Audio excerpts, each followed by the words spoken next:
का धन्यवाद हो कि आज फिर से हम सब यहाँ हैं।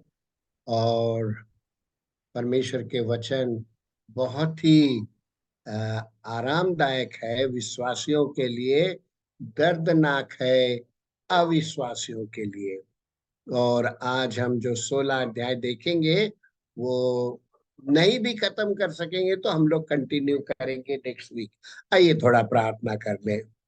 प्यारे प्रभु जी, मैं भाई भूषण के साथ तेरा धन्यवाद करता हूँ। कितना भी महिमा स्तुति हम करें काफी नहीं होगा। तू तो सारा महिमा पाने के योग्य है। तो हमारे लिए जो योजना बना दिया है ताकि हम व्याकुल ना हो, और तू हमारे लिए जो घर तैयार कर रहा है वहां जाने की बाट हम जोते रहे। आज इस वचन को तू आशीषित कर। ये प्रार्थना हम प्रभु यीशु मसीह के नाम से मांगते हैं, सुन और ग्रहण कर। आमीन। परमेश्वर के क्रोध के 7 कटोरे, हम लोग थोड़ा वचन पढ़ लेंगे। आ, और ताकि हम वचन को जानने, और वचन ही हमको ढाढ़स देगा। 16 अध्याय का पहला आयत। फिर मैंने मंदिर में से किसी को ऊंचे शब्द से उन 7 स्वर्गदूतों से यह कहते सुना, जाओ, परमेश्वर के प्रकोप के 7 कटोरों को पृथ्वी पर डाल दो।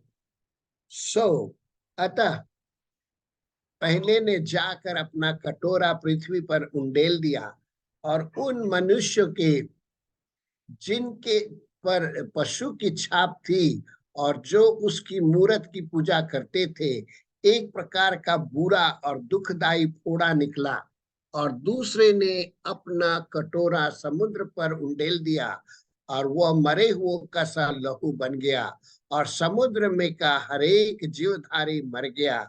और तीसरे ने अपना कटोरा नदियों और पानी के सातों पर उंडेल दिया, और वे लहू बन गए। और मैंने पानी के स्वर्गदूत को यह कहते सुना कि हे पवित्र जो है और जो था, तू न्यायी है, और तूने यह न्याय किया है, क्योंकि उन्होंने पवित्र लोगों और भविष्यद्वक्ताओं का लहू बहाया था, और तूने उन्हें लहू पिलाया, क्योंकि वे इसी योग्य हैं। फिर मैंने वेदी से यह शब्द सुना कि हाँ, हे सर्वशक्तिमान प्रभु परमेश्वर, तेरे निर्णय ठीक और सच्चे हैं। और चौथे ने अपना कटोरा सूर्य पर उंडेल दिया, और उसे मनुष्य को आग से झुलसा देने का अधिकार दिया गया, और मनुष्य बड़ी तपन से झुलस गए, और परमेश्वर के नाम की जिसने इन विपत्तियों पर अधिकार है निंदा की, और उसकी महिमा करने के लिए मन न फिराया। और पांचवें ने अपना कटोरा उस पशु के सिंहासन पर उंडेल दिया, और उसके राज्य पर अंधेरा छा गया, और लोग उस सिंहासन पशु के सिंहासन पर उंडेला दिया, और उसके राज्य पर अंधेरा छा गया। और लोग पीड़ा के मारे अपनी अपनी जीभ चबाने लगे, और अपनी पीड़ाओं और फोड़ों के कारण स्वर्ग के परमेश्वर की निंदा की, और अपने अपने कामों से मन न फिराया। आज हम यहीं तक पढ़ेंगे, क्योंकि यहाँ तक हम खत्म कर लेंगे, और 12 से 21 हम बाद में वक्त होगा तो देखेंगे। प्रभु का धन्यवाद हो कि परमेश्वर का वचन बड़ा अनोखा, बड़ा सुंदर, और परमेश्वर हमें दे दिया है ताकि हम जान जाएं कि प्रभु यीशु मसीह विश्वासियों के लिए क्या कर रहा है, अविश्वासियों के लिए क्या कर रहा है, और जगत का अंत कैसा होगा। आपको मैंने पहले ये चार्ट दिखाया था कि परमेश्वर का क्रोध के 3 महान घटना के द्वारा ये दुनिया खत्म होगी। और हम देखे थे 7 मुहरें जो तोड़ी जाएगी, 7 तुरही जो फूकी जाएगी, और आज हम देखेंगे 7 कटोरे जो उंडेला जाएगा, क्योंकि अब परमेश्वर के प्रकोप का भयानक दिन आ पहुंचा है। अब कौन ठहर सकता है?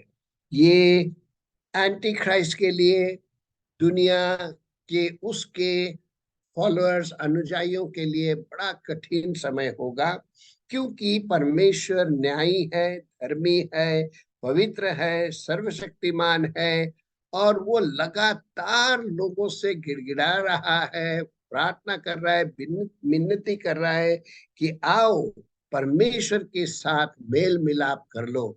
उसके लिए उन्होंने अपना बेटा को दे दिया, और हम जानते हैं कि प्रभु यीशु मसीह क्या कुछ हमारे लिए ना किया। और फिर भी लोग क्यों इतना कठोर होते हैं?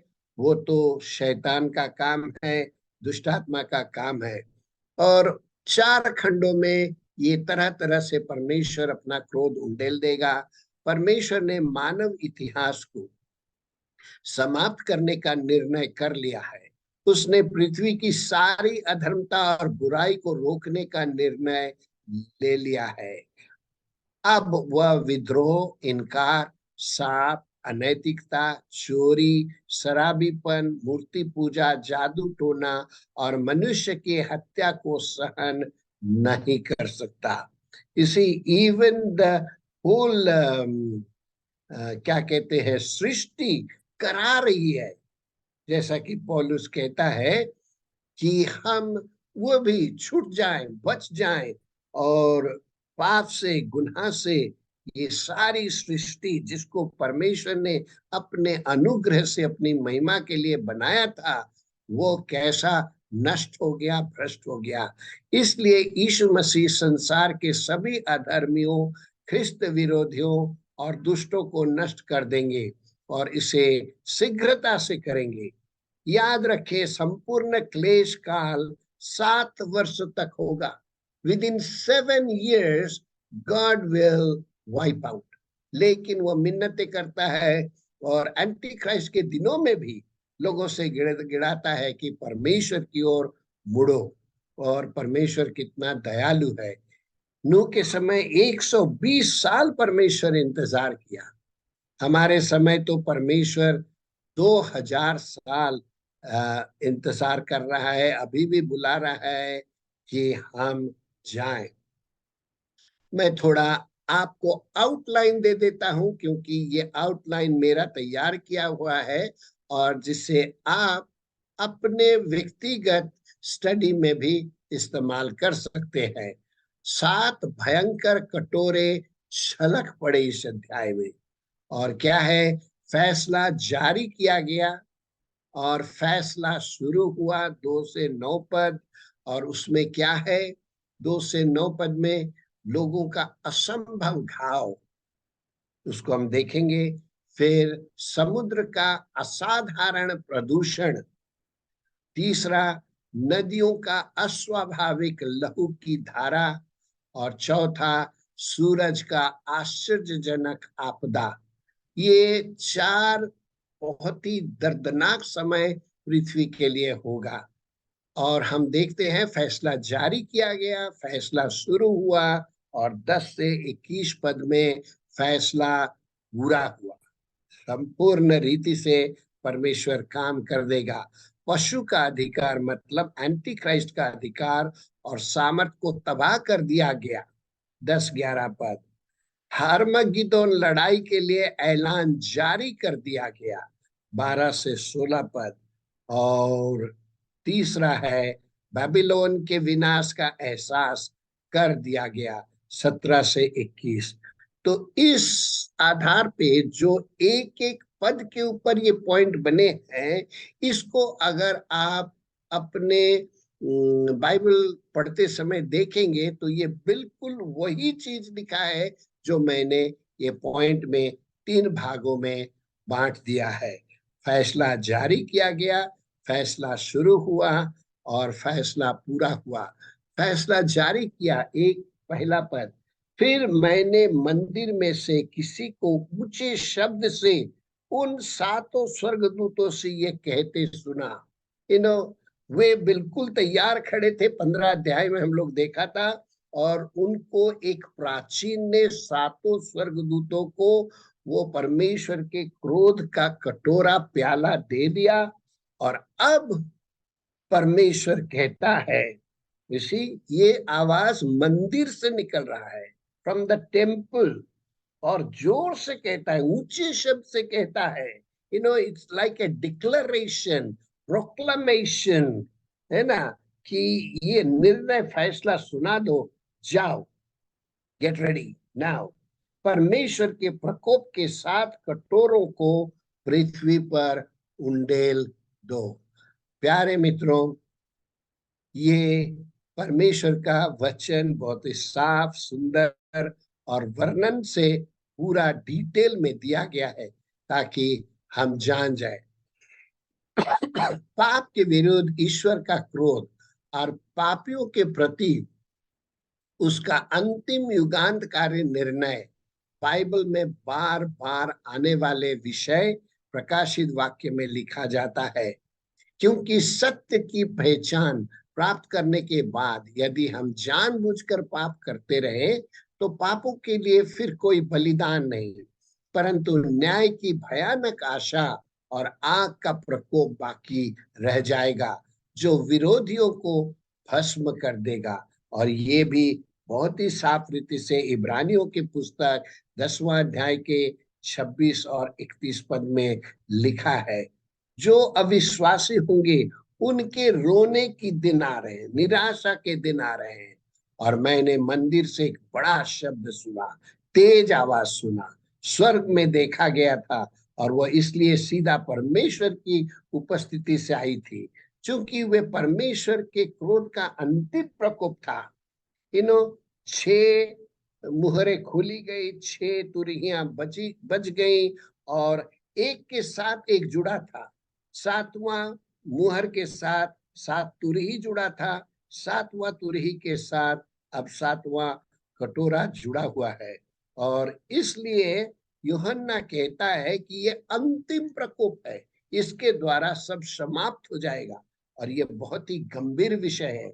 उनकी गंभीरता इस बात को पुख्ता सबूत देता है कि परमेश्वर उन लोगों के बारे में कैसा महसूस करता है, जो लगातार जानबूझ के उन्हें अस्वीकार करते हैं। उनके लिए परमेश्वर आखिरी में दयालु होने के नाते भी अब उसको न्याय देना जरूरी है, अपने लोगों को न्याय देना जरूरी है। संतों जो शहीद हो गए, जो बेदी के पास चिल्ला रहे कि प्रभु जी कब तक कब तक कब तक तू हमारा खून का पलटा लेगा, वो समय अब आ गया है। उकाब ने चिल्लाकर कह दिया, स्वर्गदूत ने चिल्लाकर कह दिया कि अब समय आ गया है। विश्व इतिहास को समाप्त करने का आदेश केवल ईश्वर ही दे सकता है, और कोई नहीं बोल सकता है। ध्यान दे कि यह परमेश्वर का क्रोध पृथ्वी पर डाला जा रहा है, स्वर्ग से पृथ्वी पर डाला जा रहा है, क्योंकि ये पृथ्वी मनुष्य के पाप के चलते, विरोधाभास के चलते बिल्कुल जहरीला हो गया है, और अब परमेश्वर को उसे साफ करना है। यह तुरंत हमें कई बातें बताता है। ईश्वर न्यायकारी और धर्मी है, इसलिए हम भरोसा रख सकते हैं कि परमेश्वर पृथ्वी पर सभी गलतियों और अन्यायों को ठीक कर देगा। परमेश्वर पृथ्वी से प्रेम करता है और उसकी परवाह करता है। वह अपने अधर्म और बुराई के चलते चलते रहने नहीं देगा। Everything must come to an end. परमेश्वर विश्वासियों के साथ, आपके और मेरे साथ जितना धीरज धरता है, उतना इस अधर्मी जगत से भी उतना ही वह धीरज धरता है। लेकिन वो अब धीरज का अंत आ गया। प्रकाशित वचन उसका 16वां अध्याय में, मानव इतिहास में यह विशेष युग ईश्वर के क्रोध को उंडेलने के लिए ठीक समय होगा। God always work on A right time. इसलिए उन्होंने उन संतों को कह दिया है बेदी के पास, थोड़ा रुक जाओ, थोड़ा रुक जाओ, धीरज धरो और मेरी महिमा करते रहो, क्योंकि तब परमेश्वर के खिलाफ मानव जाति का विद्रोह भी अपने चरम सीमा पर पहुंच जाएगा। God is giving time to this wicked world, और उनकी दुष्टता उतना ही शिखर तक पहुंचना जरूरी है, तो कोई परमेश्वर को दोष नहीं दे सकता है। वो जो न्याय परमेश्वर है उसके खिलाफ कोई बोल नहीं सकता, और लोग अपने विद्रोह पर कायम रहेंगे, जो कि हम लोग 9वां अध्याय और उसका 21वां पद में देखा था। ये 7 विपत्तियां जो अंतिम है, 15 अध्याय के 1 में हमने पढ़ा था कि ये 2 भागों में बांटा गया है। फिर मैंने स्वर्ग में एक और बड़ा और अद्भुत चिन्ह देखा, अर्थात 7 स्वर्ग दूत, जिनके पास 7 अंतिम विपत्तियां थी, क्योंकि उन्होंने उनके समाप्त हो जाने पर परमेश्वर का प्रकोप का भी अंत हो जाएगा। इसी बाइबल वेरी क्लियरली टेल्स, और हम और आप खुश है कि परमेश्वर ने पवित्र शास्त्र बाइबल में हमको और आपको, कलीसिया को सब कुछ बता दिया है ताकि हम तैयार रहे। और यहाँ क्या लिखता है, परमेश्वर ने मिस्र पर जो विपत्तियां लाई, निर्गमन की पुस्तक 7 से 12 में हम देखते हैं, और 7 तुरही न्याय जो हम लोग अध्याय 8 से 11 में पढ़ लिया था, स्टडी कर लिया था। दंड के 3 भागों के बीच समानताएं और अंतर देखते हैं। कुछ सिमिलैरिटी भी है, कुछ भिन्नता भी है। पहली विपत्तियां बहुत स्थानीय थी, it was a local punishment जो केवल मिस्र को प्रभावित करती थी। विपत्तियों के दूसरे खंड ने विश्व के 1/3 हिस्से को नष्ट कर दिया। 8 का 7 से 12, 9 से 15, 18। लेकिन ये अंतिम विपत्तियां पूरी दुनिया को प्रभावित कर देगी। ये बात जानना और सिखाना, हमारे भाई और बहनों को बताना आपके लिए, मेरे लिए बहुत जरूरी है कि परमेश्वर पहले छोटा सा दंड दिया, फिर उससे थोड़ा बड़ा स्थानीय से, फिर वो विश्व में कुछ हिस्सों में, और अंत में पूरा जगत में कैसा परमेश्वर काम करेगा। और इसको पहले मैं इस चार्ट को आपको दिखा दिया था, आपको कह दिया था और वर्णन कर दिया था, फिर भी यहाँ उसको थोड़ा दिखाना मेरे लिए बहुत जरूरी था, क्योंकि 7 मुहर वाले फैसले में प्रारंभिक न्याय होंगे, महाक्लेश से पहले होने वाले न्याय होंगे। वे उस अवधि के दौरान घटित होते हैं जिसे यीशु मसीह ने संकटों की शुरुआत में कहा था। और फिर हम देखते हैं आफ्टर 7 सील 7 ट्रम्पेट, महान, ये एंटी क्राइस्ट के दिन, महाक्लेश के दिन है, जो 7 साल का है। ये 7 साल के अंदर की कहानी है। में 7 तुरही न्याय होंगे। वे प्रभु यीशु मसीह की वापसी से पहले अविश्वासी दुनिया पर परमेश्वर के क्रोध का अंतिम प्रकोप है। वे पृथ्वी पर फैले हुए पाप, अधर्म और निंदा के विरुद्ध दैवीय क्रोध की अंतिम चरण है। इसलिए जब लोग हमसे पूछते हैं कि परमेश्वर तो भला है, उत्तम है, वो क्यों इस दुनिया को इतनी कठिन परिस्थिति से लेगा, तब हमारे पास जवाब है कि परमेश्वर शुरू से लेकर आज तक धीरज दिखाता रहा, दया करता रहा, बुलाता रहा, उद्धार का रास्ता खोलता गया, गिड़गिड़ाता रहा, अपना वचन, अपनी आत्मा देकर लोगों को कायल करता रहा, लेकिन ये लोग सुनी अनसुनी कर दिया। दुख इस बात का है प्यारे मित्रों कि हमारे कलीसिया में भी बहुत सारे ऐसे लोग हैं, दे डोंट बिलीव। और कुछ लोग तो हैं, वो सिर्फ परमेश्वर के प्रेम के बारे में कहते हैं, लेकिन प्रेम क्रोध के बारे में नहीं बताते हैं। जैसा कि मैंने पहले बता चुका हूं कि रोमियो की पत्री, उसका पहला अध्याय और उसका 17 और 18 पद, दोनों चीज सुसमाचार में प्रकट होता है। आप देख लीजिएगा 17 अध्याय में और 17 पद और 18 पद, रोमियो की पत्री पहला अध्याय, सुसमाचार में परमेश्वर का प्रेम भी प्रकट हुआ है, और परमेश्वर का क्रोध भी प्रकट हुआ है। सो गॉड इज वेरी क्लियर, वो अन्याय का परमेश्वर नहीं है, इसलिए हम हियाव नहीं छोड़ते। अब आखिरी तुरही बच गई और उन चार प्राणियों में से एक ने उस सात स्वर्गदूतों को परमेश्वर के जो युगानुयुग जीवता है प्रकोप से भरे हुए सात सोने के कटोरे दिए। आपको याद होगा चौथा और पांचवा अध्याय में स्वर्ग में हम लोग देखा था चार प्राणी, उन चार प्राणियों से एक जन बात कर रहा है और सात कटोरा दे रहा है। जैसा कि मैंने आपको पहले वर्णन कर दिया था कि सात सील्स मुद्राएं, वो लीड करेगा सात तुरही और ये लीड करेगा सात बोल। मिलेनियम किंगडम आने से पहले प्रभु यीशु मसीह का अनुग्रह उंडेला जाने से पहले ये जगत का एक ही चित्र के द्वारा, एक ही एरो में आप देख सकते हैं और तीनों एक ही साथ सम्मिलित है, उसको हम अलग नहीं कर सकते। इस 16 अध्याय में सात कटोरे के निर्णय होगा, जैसा हम पढ़ चुके हैं। सात कटोरे का न्याय दुनिया के बिल्कुल अंत में, महान क्लेश के बिल्कुल अंत में होगा, जो सबसे भयानक होगा। कटोरा निर्णय की भयावहता और अन्य निर्णयों के बीच एक भयानक अंतर है।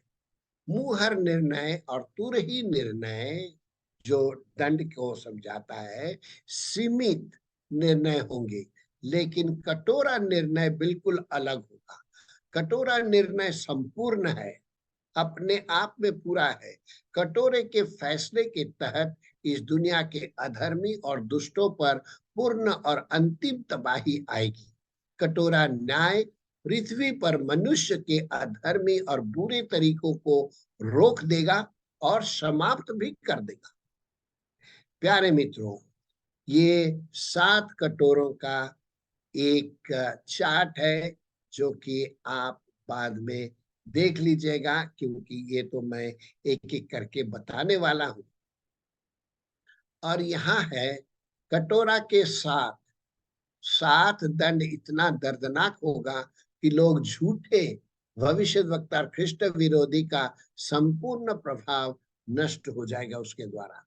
यीशु मसीह आने से पहले ये जगत पर अंतिम क्रोध का अंतिम चरण होगा, जिससे संसार भाग नहीं सकता, कोई भी भाग नहीं सकता। इसलिए बाइबल बार बार कहती है यीशु पर विश्वास लाना जरूरी है। परमेश्वर का पुकार अब भी जारी है। प्रारंभ में यूहन्ना ने एक तेज आवाज सुनी, 16 अध्याय का एक पद, और वो कहता है जाओ, वो प्राचीन कहता है जाओ और परमेश्वर के क्रोध के कटोरे को डाल दो। तो हम देखते हैं यूहन्ना बार बार चीजों को देखता है, सुनता है और लिखता जाता है।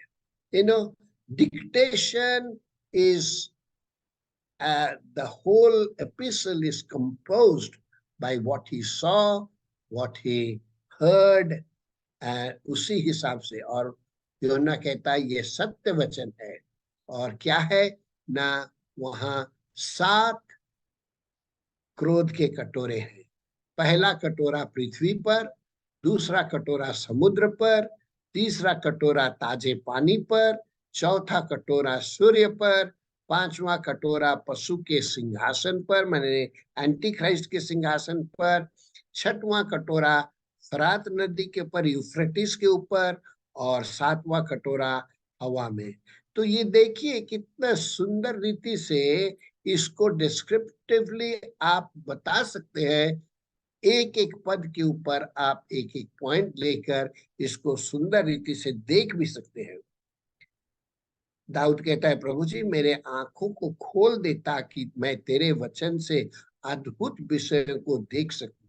और ये परमेश्वर के रहस्यपूर्ण अद्भुत विषय हैं प्यारे मित्रों, जो कि विश्वासियों के लिए दे दिया गया है। इसलिए अविश्वासी प्रकाशित वाक्य को नहीं समझ सकते, लेकिन इन दिनों में जब हम आपको बता रहे हैं, आप बड़े धीरज से हमको सुन रहे हैं, पढ़ रहे हैं, अध्ययन कर रहे हैं, और परमेश्वर ने भाई विनय के द्वारा ये सुविधाएं हमको दे दी है, तो ये इसके द्वारा परमेश्वर हमको बता देता है ताकि हम भी कोई बहाना न कर सके। अब हम देखते हैं परमेश्वर के क्रोध भरी आंखों को, और परमेश्वर का क्रोध का अंतिम प्रकोप, वे पृथ्वी पर ख्रिस्त विरोधी का अधर्म और निंदा के विरुद्ध दैवीय क्रोध की अंतिम चरण है। क्यों? क्योंकि एंटी क्राइस्ट यीशु मसीह के विपरीत है, और वह शैतान का इतना गहरा चेला है, शैतान की सारी हरकतें उसको दिया गया है कि उसने परमेश्वर के लोगों को और ये दुनिया को तबाह कर दे। इसलिए उसके ऊपर जो दंड आएगा वो बहुत ही दर्दनाक होगा, लास्ट होगा। लेकिन यीशु मसीह ने कहा कि विश्वासियों के लिए ये समय घटाया गया है। ये अग्नि समान दंड बहुत ही कम समय में एक के बाद एक हो जाएगा। There is no gap in between. पहला दंड, दूसरा दंड आप देखेंगे और देखते जाएंगे। और ये बहुत ही दिलचस्पी की बात है कि हम विश्वासी लोग इसको इतना जान जाए, इतना समझ जाए कि हमारे आत्मिक ज्ञान के अंदर ये रग रग में समा जाए। प्यारे मित्रों, और ये दंड परमेश्वर उंडेल देगा। अध्याय 19 में यीशु मसीह वापस आएगा, 7 दंड का प्रलय होगा। 17-18 में एंटी क्राइस्ट का विश्वव्यापी राजनैतिक और धार्मिक साम्राज्य और बेबीलोन का विनाश होगा। अब तो दंड जा रहा है, फिर 17-18 में और थोड़ा हम देखेंगे जो कि 10 से 21 पद तक का वर्णन किया है। और उसके बाद प्रभु यीशु मसीह वापस इस दुनिया में आएगा, और वह शैतान को, एंटी क्राइस्ट को बिल्कुल बर्बाद कर देगा, झुलसा देगा, अनंत नरक में डाल देगा, मानव इतिहास को खत्म कर देगा, और स्वर्गीय राज का शासन काल शुरू होगा। तो ये होने से पहले हम देखते हैं प्रभु यीशु मसीह आएगा, हर्बगिदोन की लड़ाई दुनिया की सेनाओं को नष्ट कर देगा। शैतान इतना चतुर है कि वो सब पृथ्वी के राजाओं को, द लीडर्स विल कम, और वो हम देखेंगे इसी, और वो उस स्थान पर ले आएगा हर्मगिदोन, और वह आखिरी युद्ध होगा। उस युद्ध के सामने यूक्रेन और रशिया का युद्ध कुछ नहीं है। प्यारे मित्रों, 7 कटोरे के दंड। पहला कटोरा दंड, पहला कटोरा पृथ्वी पर डाला जाता है। फैसला किस तरह की होगी? इसमें लोग किसी प्रकार का अल्सर टाइप ऑफ घाव, जो सड़ता हुआ घाव है, कैंसर युक्त घाव से पीड़ित होंगे। इसी जैसा दंड आ जाएगा, पहले लोगों के बदन में फोड़ा भर जाएगा, और वो फोड़ा बहुत ही दर्दनाक है। ये घाव हानिकारक और घातक, खुले और गंदे होंगे, दर्दनाक और दुर्गंध पैदा करने वाला, कुरूप और प्रतिकारक, अपमानजनक और शर्मनाक होगा। ये घाव पीड़ा और यातना से भरा होगा, और दिन या रात में लोगों को आराम नहीं देगा। इसका कोई इलाज नहीं होगा, और ये दर्द से कोई राहत नहीं मिलेगी। Impossible situation. हम लोग बहुत साल पहले अयूब के घटना को देखा था, जबकि वो मिट्टी में लिटता हुआ अपना बदन को घिसता, उससे भी भयंकर घाव यह होगी। लेकिन एक बात बड़ा भरोसे की बात है कि यह सिर्फ एंटी क्राइस्ट के लिए और एंटी क्राइस्ट के लोगों के लिए होगा। ये महत्वपूर्ण बात हम लोग को जान लेना चाहिए और लोगों को सावधान कर देना चाहिए कि केवल मसीह विरोधी और उसके अनुयायियों पर ही सुनाया जाएगा, केवल उन लोग पर जो उस पशु का निशान प्राप्त करेंगे और उसकी सरकार की पूजा करेंगे। जो लोग 666 666 नंबर अपने शरीर पर दागेंगे, वे दर्द से करहा जाएंगे। वे मरना चाहेंगे परंतु मर नहीं पाएंगे। सारा संसार के लिए ये एक अजीब घटना होगी जिसकी कल्पना हम नहीं कर सकते। प्यारे मित्रों, परमेश्वर कितना दयालु है कि ये समय में भी जो लोग परमेश्वर की ओर मुड़ते हैं उनके लिए घाव नहीं होगा, उनके शरीर सड़ नहीं जाएगा। शरीर सड़ने पर भी ये एंटी क्राइस्ट के लोग जो कि हाथ में, पांव में, शरीर में वो 666 का नंबर लिया है, केवल उन्हीं के लिए होगा। वो मर भी नहीं सकते। तो हमको भी लोगों को सावधान करना चाहिए कि शैतान के पीछे न जाए, प्रभु के पीछे जाए। हमारा अपना मन भी उसकी ओर और अधिक समर्पित होना चाहिए। दूसरा, कटोरा का दंड, ये और भी भयंकर है। यहाँ क्या होता है न, समुद्र में उस कटोरा को उंडेल दिया जाता है। ये निर्णय मिस्र में पहली महामारी जैसा है। और तुरही में भी देखा था, दूसरी तुरही जब फूकी गई उसके समान भी था। लेकिन इस बार प्रभाव कहीं अधिक तीव्र और व्यापक होंगे। चूंकि महासागर पृथ्वी की सतह का लगभग 70% भाग में फैला हुआ है, इसलिए इस दंड का प्रभाव विश्वव्यापी होगा। और क्या होगा? वो कटोरा उंडेलने से पूरा डेड बॉडी का खून जैसा, मृतवत, मृत व्यक्ति का खून जैसा बन जाएगा। Not pure blood, it's like a dead body's blood, you see. और ये भी हमें जानना बहुत जरूरी है। समुद्र के तट पर हर जगह मौत की गंध से भर जाएगा और यह दृश्य कल्पना से बाहर है। यू सी, प्यारे मित्रों, कल्पना कीजिए मरा मछली के कितना अधिक दुर्गंध होता है और मृत शरीर का सड़ा खून का दुर्गंध भी कितना भयंकर होगा कि जीना कठिन हो जाएगा। सभी मछली पकड़ने वाले उद्योग और वाणिज्य व्यवस्था को बहुत हानि होगा। अर्थव्यवस्था पर इसका भारी प्रभाव पड़ेगा। इसके द्वारा परमेश्वर क्या करता है कि एंटी क्राइस्ट को कोने पर धीरे धीरे ढकेल रहा है। ये बड़ा भय और निराशा के दिन होंगे जब महासागर अब तरल नहीं रहेगा। It will no be no liquid, खून के जैसे ये गाढ़ा हो जाएगा और जमा हो जाएगा।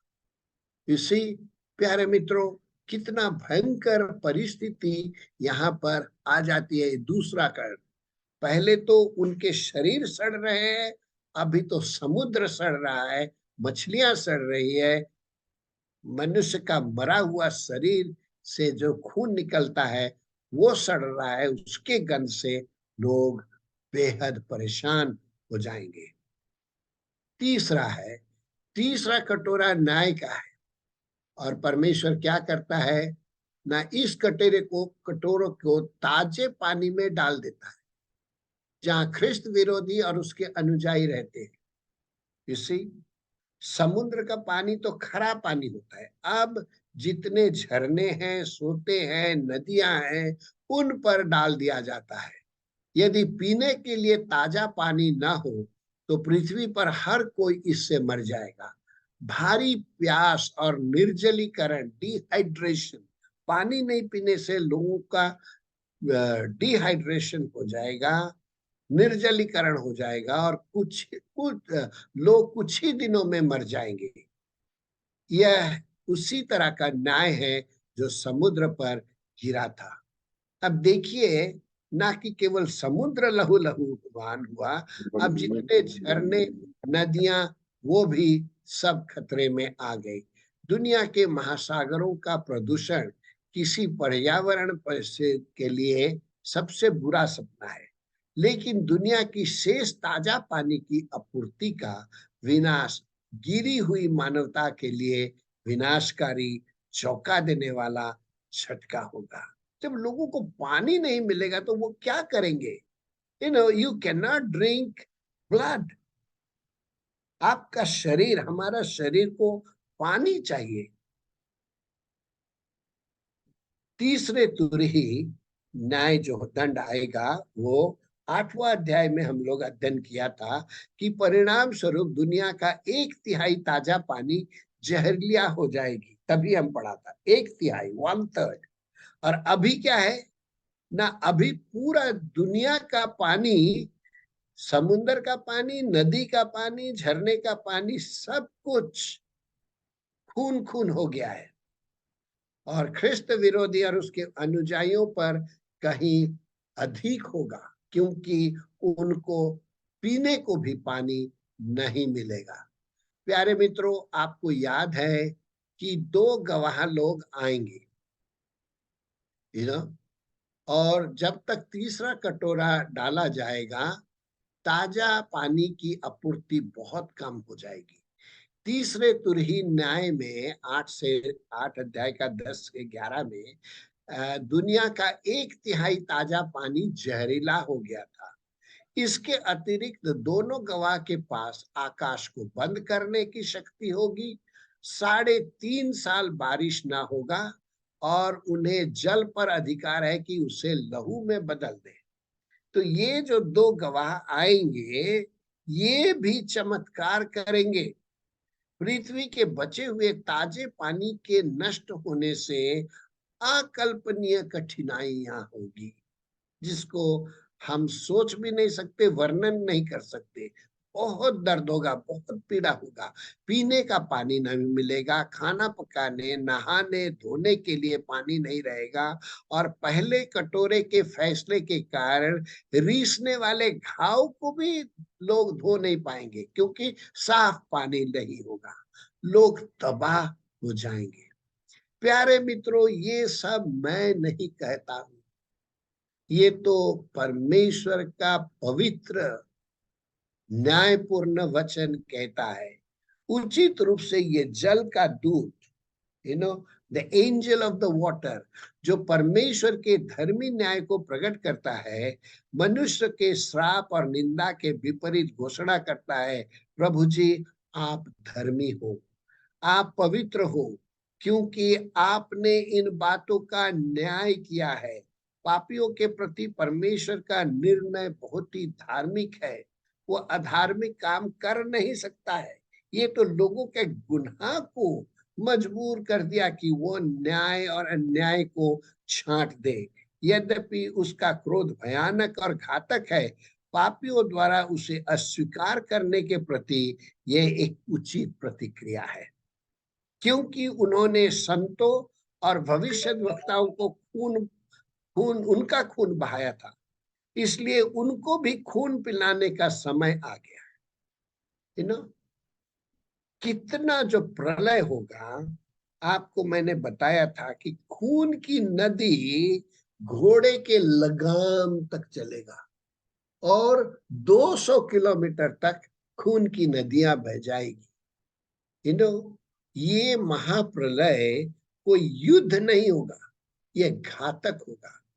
It will not be a war, it will be a torture, it will be a murderous things. और इसलिए परमेश्वर के चुने हुए लोगों के लिए शुरू से अंत तक ये परमेश्वर का दंड की बातें हम करते हैं। अब हम देखते हैं चौथा कटोरा। इसमें क्या हो रहा है? इसे सूर्य पर डाल दिया जाता है। सूर्य की भीषण गर्मी और विकिरण इस पृथ्वी के इस पृथ्वी के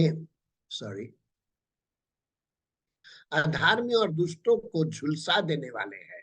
पृथ्वी पर अब तक देखी गई किसी भी चीज के विपरीत गर्मी की लहर होगी।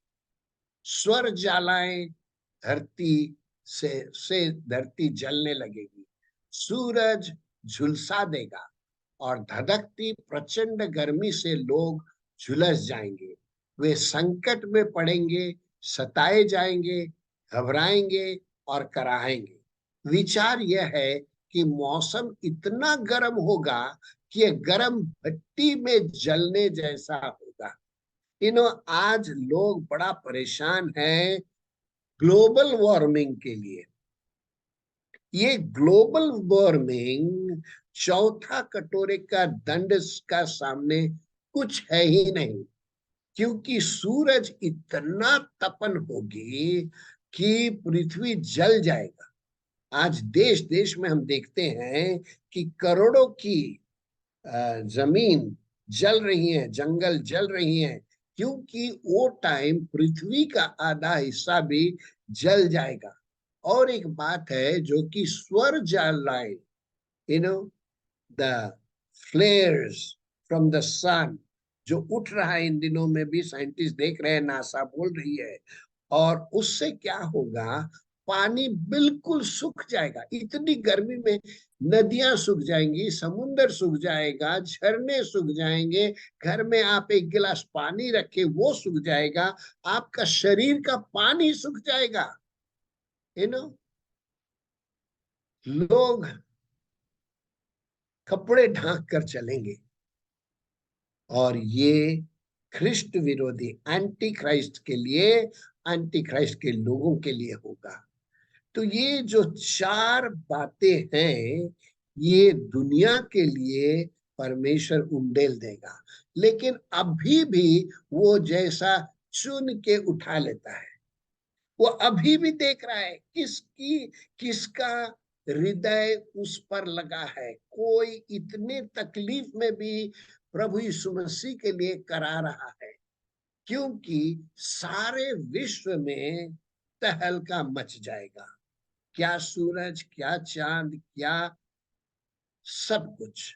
प्यारे मित्रों, कटोरा निर्णय का असर पूरा विश्व में पड़ेगा।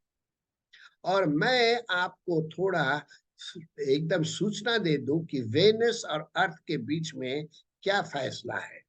वेनस जो शुक्र ग्रह कार्बन डाइऑक्साइड से भरा एक घना विषैला वातावरण है, और ये हमेशा सल्फ्यूरिक एसिड के घने पीले बादलों से घिरा रहता है जो गर्मी को फंसाता है। ये हमारे सौर मंडल का सबसे गर्म ग्रह है। भले ही बुध सूर्य के करीब है, फिर भी शुक्र सूर्य के दूसरा ग्रह है, लेकिन यहाँ बुध से भी अधिक गर्म है। ऐसा इसलिए है क्योंकि इसका वायुमंडल बहुत घना है और कार्बन डाइऑक्साइड जैसे ग्रीन हाउस गैसों से बना है। इसमें नाइट्रोजन के अंश भी है, और शुक्र पर बादल सल्फ्यूरिक एसिड से बने हैं। ये 13 सितंबर 2022 के रिसर्च के अनुसार है। अगर आपको देखना है आप गूगल में देख लीजिएगा। और जहां तक पृथ्वी का बात है, चौथा कटोरा दंड में पृथ्वी क्यों जल उठेगा, क्यों पृथ्वी इतना गर्म हो जाएगा, ये सवाल पूछने वाली सवाल है। पृथ्वी की घूर्णन, जो पृथ्वी घूमता है, अपने कक्षीय क्षेत्र से सापेक्ष में थोड़ा झुक के है, जो कि हम जानते हैं। यही ऋतुओं का कारण बनता है। जब पृथ्वी की धुरी सूर्य की ओर इंगित करती है तो उसे गोलार्ध के लिए ग्रीष्म काल कहा जाता है। जब पृथ्वी की धुरी सूर्य से थोड़ा दूर हट जाता है तो सर्दी का समय आ जाता है। संभव है कि सूर्य सुपरनोवा में चले जाए। What is supernova? सुपरनोवा एक ऐसी परिस्थिति है जिससे सूर्य की चमक एक भयावह विस्फोट के कारण अचानक बहुत बढ़ जाएगी, जिससे उसका अधिकांश द्रव्यमान बाहर निकल जाता है। सूर्य की गर्मी 7 गुना अधिक हो जाती है, और ये बाइबल में लिखा है। इसी या फिर पृथ्वी सूर्य से अधिक निकट चली जाएगी तो गर्मी भयंकर रूप से बढ़ जाएगी। स्वर ज्वालाएं धरती को बहुत गर्म हो सकती है। So these are the reason कि चौथा दंड में क्या संभवत हो सकता है, और परमेश्वर ने हमें इन खोजों के द्वारा ये सब बता दिया है। प्यारे मित्रों, लोग चिल्लाएंगे, कोसेंगे, कष्ट और दुख भरी विपत्ति मनुष्य पर आएगी जिससे मानव जीवन विशेष रूप से प्रभावित होगा, क्योंकि सूर्य की वह गर्मी अत्यधिक तीव्र होगी जो मनुष्य को आग से झुलसा डालेगी। यह निर्णय अत्यंत गंभीर होगा और लोग परमेश्वर की निंदा करेंगे और वे कठोर हो जाने से मन न फिराएंगे। पिछले निर्णय में सूर्य का एक भाग मंद कर दिया गया था, रेवलेशन 8:12, लेकिन अब सूर्य की गर्मी बढ़ गई है। सोचिए, अधर्मी फिर भी पश्चाताप नहीं करेंगे। परिणाम स्वरूप सूर्य, जिसने सृष्टि के चौथे दिन में शुरू हुआ था, उत्पत्ति 1:14 का 19, दुनिया को प्रकाश, गर्मी और ऊर्जा दी है, परंतु अब दुनिया के अंत में एक घातक हत्यारा बन गया है। सूरज से ऋतुएं और तरह तरह की आशीषें आई, जीवन का संचार हुआ, और वही जीवन का आधार अब हत्यारा बन गया है। और लोग चिल्लाएंगे, चीखेंगे, कोई भी परिस्थिति कैसा भी हो, इससे कोई फर्क नहीं पड़ता कि अविश्वासियों क्या प्रतिक्रिया आमतौर पर श्राप और निंदा करने के लिए होती है। और अंत समय में अधर्मी और दुष्ट लोग आज से भी अधिक पश्चाताप नहीं करेंगे। आज हम देखते हैं लोगों का मन कितना कठोर हो गया है। समाज में, देश में, कलीसिया में, पृथ्वी में लोग परमेश्वर के धर्मी गुणों को ठुकरा देते हैं।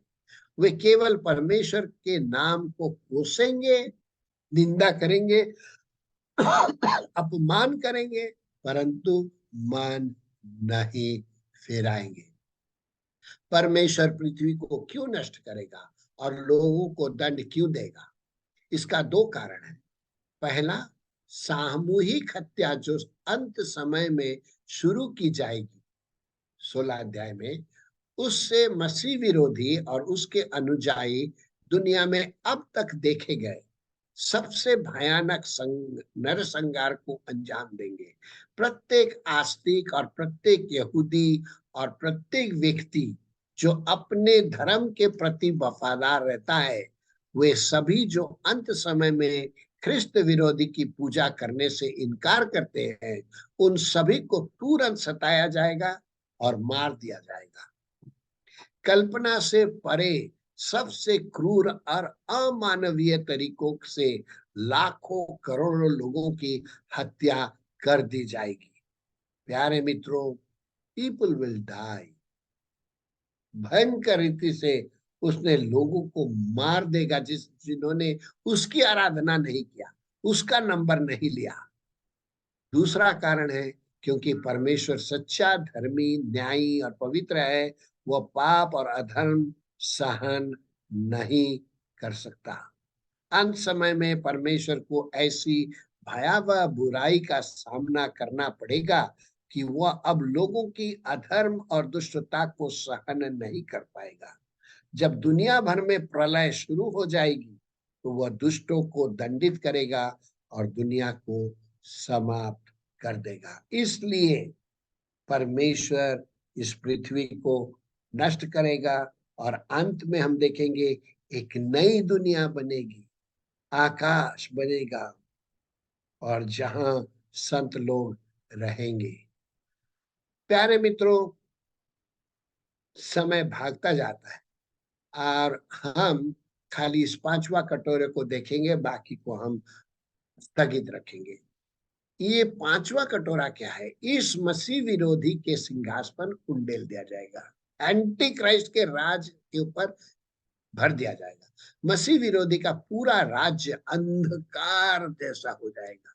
यह आत्मिक अंधकार नहीं है, बल्कि जो दिन की रोशनी और गर्मी को खत्म कर देगा। कैन यू इमेजिन, जिस तरह की आफत अभी तक हम देखा है, फोड़ा, फुंसी, बेगर पानी के सारे मछली और शरीर का सड़ने का गंध और तरह तरह की बातें जो हमने किया है, अब अंधकार है, रोशनी नहीं है। लोग चीखे चिल्लाएंगे और रोशनी और गर्मी से एक बड़ा बदलाव हो जाएगा। कुछ अंधेरा, कुछ घना, घनघोर काला अंधेरा मसीह विरोधी के पूरे साम्राज्य पर और उसका अनुसरण करने वाले सभी लोगों पर छा जाएगा, जैसा कि मूसा के दिन में मिस्र में हुआ था। You see, can you imagine, the whole cosmos, the whole world, the whole universe is like a dark, जैसे यीशु मसीह मरने के समय वो 3 घंटा हुआ था, लेकिन उसके पीछे भी परमेश्वर था और यहाँ भी परमेश्वर है, देख रहा है। ख्रिस्त विरोधी के सिंहासन को उसके राज्य के संबंध में देखना जरूरी है। इसी क्योंकि सिंहासन पर डाला गया कटोरा पूरे राज्य को अंधकारमय कर देता है। 5वां कटोरा फेंके जाने से परिणाम यह होता है कि पूरी पृथ्वी, जो ख्रिस्त विरोधी का विश्वव्यापी साम्राज्य है, this entire world, one rule, one government, one king, anti Christ, उसमें अंधेरा छा जाता है। पशु ईश्वर की शक्ति के सामने उतना ही असहाय हो जाएगा जितने और कोई। प्यारे मित्रों, बहुत सारे प्राण, बहुत सारे देशों के साथ क्या होगा ना, उनका शैतान का अधिकार, चमत्कार और शैली से उनको भरमा देगा। इन उन देशों की और उनकी दशाएं अंधकार पूर्ण हो जाएगा, इसलिए अंधकार विश्वव्यापी हो जाएगा। यहोवा का दिन वो अंधकार और तिमिर का दिन है, वो बदली का दिन है। खास करके जोएल 2 अध्याय का 1-2, ये परमेश्वर का दिन है। प्रेरितों के काम 2:20, लूका 21:25, बहुत सावधानी से मैंने चुन चुन के इन पदों को यहाँ लिखा है। ऐसे तो है बहुत पद कि अंत के दिन में उस घोर अंधकार के समय क्या होगा। यीशु मसीह मत्ती 24:29 में कहा, उन दिनों के क्लेश के बाद तुरंत सूर्य अंधियारा हो जाएगा और चांद का प्रकाश जाता रहेगा और तारे आकाश से गिर पड़ेंगे और आकाश की शक्तियां हिलाई जाएंगी। और परमेश्वर क्या करेगा? जितने स्विच हैं दुनिया में सबको बंद कर देगा, पूरा अंधेरा हो जाएगा और तब यीशु मसीह आएगा जलाल के साथ, महिमा के साथ, बादल के साथ। सारी आंखें उसको देखेगी, यहूदी भी देखेंगे, गैर जाति भी देखेंगे, ख्रिस्ट एंटी क्राइस्ट भी देखेगा, क्योंकि पूरे अंधकार में प्रभु यीशु मसीह का महिमा और अधिक से अधिक प्रकट भी होगा, प्रज्वलित भी होगा। इसी इसलिए great and terrible day of the Lord पीड़ा, कष्टदायी और जलनदायक होगी। घाव, प्यास, गंदगी, जल प्रदूषण की गंध, चिलचिलाती गर्मी और अब घने काले अंधेर की पीड़ा मसीह विरोधी और उसके अनुयायियों को अधिक से अधिक श्राप देने और निंदा करने के लिए प्रेरित करेगा। यातना इतनी दर्दनाक और असहनीय होगी कि वे अपनी जीभ काट लेंगे, जो कि हम 10 पद में देखेंगे, फिर भी पश्चाताप नहीं करेंगे। इन दांतों का किरकिराना इस दुनिया में होगा, वो परमेश्वर के खिलाफ काम करेंगे, बात करेंगे, परेशान हो जाएंगे। लेकिन कलीसिया चली गई, विश्वासी चले गए, प्रभु के नाम जो लेते हैं वो चले गए। अब उनके लिए और कोई गुनाह नहीं, दोष नहीं, दंड नहीं। जो यीशु मसीह में है उस पर कोई दंड नहीं। जब हम लोग देखा था चौथा तुरही बजा था, उसमें भी ऐसा काम हुआ था। और वह चौथे तुरही जो 8 अध्याय में 12 में पढ़ा था, वो इसके साथ मेल खाता है, जहां कहा गया था कि सूरज का तीसरा भाग और चंद्रमा का तीसरा भाग और तारों का तीसरा भाग नष्ट हो गया। अब तो पूरा ही नष्ट हो जाएगा। चौथे स्वर्गदूत ने अपना कटोरा सूर्य पर उंडेल दिया और उसे मनुष्य को आग से झुलसा देने का अधिकार दिया गया, अर्थात इतनी अधिक गर्मी कि वह आग जैसी प्रतीत होता है। और मनुष्य बड़े तपन से झुलस गए और परमेश्वर के नाम की, जिसे इन विपत्तियों पर अधिकार है, निंदा की और उसकी महिमा करने के लिए मन ना फिराया।